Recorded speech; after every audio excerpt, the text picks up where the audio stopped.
Bonjour chers abonnés, bonjour à toi qui me suis, bonjour à toi qui viens de t'abonner à ma page. Aujourd'hui, nous parlons d'un point de grammaire. Et ce point, c'est bien la proposition indépendante. Oui, vous avez bien entendu, la proposition indépendante. Qu'est-ce qu'on appelle proposition indépendante? Pour savoir ce que c'est plutôt une proposition indépendante, lisons la première phrase. Yao travaille bien à l'école. Cette phrase, en grammaire, comme on va l'appeler, on va dire que c'est une phrase simple parce qu'elle contient un seul verbe conjugué qui est ici, le verbe travail. Donc, à partir du moment où cette phrase contient un seul verbe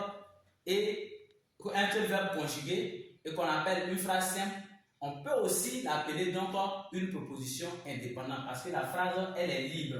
Elle ne dépend pas d'une autre phrase.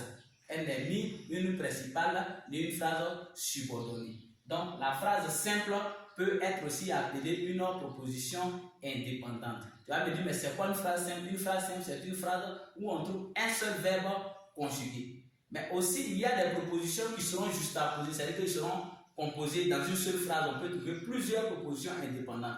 Mais comment les reconnaître? Elles seront séparées par des virgules ou bien, si tu veux, par des ponctuations et aussi par des conjonctions de subordination.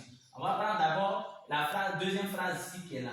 On dit, les parents veillent sur la santé de leurs enfants. Tu vois ici, il a une virgule. Donc, ça fait ici la première proposition dans la même phrase. On dit, ils leur choisissent une école. Donc, ici, dans la phrase, nous avons une première proposition. Les parents veillent sur la santé de leurs enfants. La première proposition. Et la deuxième, ils leur choisissent une école. Mais ici, les deux propositions sont séparées par quoi? Par une virgule. Donc, tu vois, dans une seule phrase, il peut y avoir deux, il peut y avoir trois, il peut y avoir quatre propositions indépendantes. Mais seulement ce qui les sépare, ça peut être une virgule, ça peut être une conjonction de coordination. Ici, parlant de conjonction de coordination, suivons la troisième phrase qui est là. René va à l'école et joue en route. René va à l'école.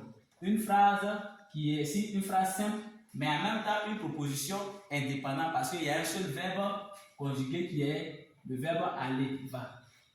Donc ici déjà, cette phrase-là, ici, elle ne dépend pas de celle-là. Donc c'est une proposition indépendante. Mais elle est associée à celle-là avec quoi? Par une conjonction de coordination qui est et, que voici, et ici. Et qui les associe.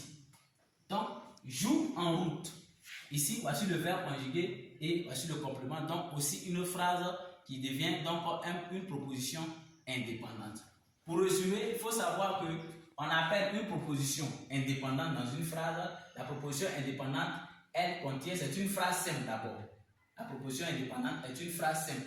Et une phrase simple, elle contient un seul verbe conjugué. Alors, si tu vois une phrase simple, où on a un seul verbe conjugué, cette phrase est appelée une phrase simple, mais on peut aussi l'appeler une proposition indépendante parce qu'elle ne dépend pas d'une autre phrase.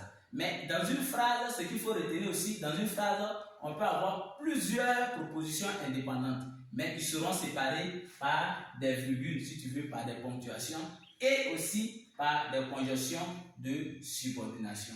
Merci de nous suivre, merci de partager autour de vous et de faire pour que certaines personnes qui ne suivent pas encore cette page ou bien qui peinent encore à reconnaître une proposition indépendante puissent aussi s'abonner et bénéficier de ces leçons. Et à très bientôt.